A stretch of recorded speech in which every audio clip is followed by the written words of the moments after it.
What's up guys? Today makikita ko sa iyo ang mga magandang umaga kasi may pasok ako. Pero yung pasok namin mga 8 o kaya 7:30. Kung kaya maaga pa yung pasok ko eh. Kaya makikita ko sa iyo ang bagong bus ko o kaya English ng bus. So kasi binili ko lang yung bus ng doon sa Toyota kasi binili ko siyang, inutang ko lang siya. Oo. Kasi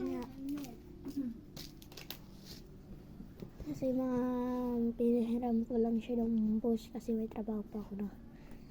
Kasi nga mayroon kasi passenger ka dati. O sige,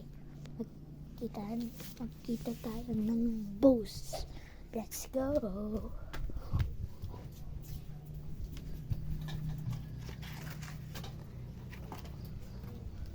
So guys, andito na tayo sa labas.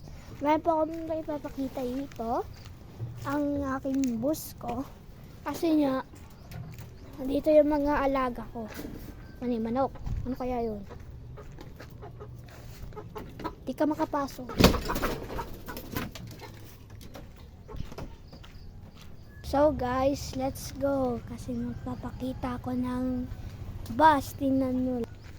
Ito po ang aming bus po. Pero pangit naman yung bus ko kasi sira-sira, puro sira-sira. Wait lang guys. Welcome back. Magpapakita ko sa iyo yung bus ko. Pasok po tayo. Ay, wait lang.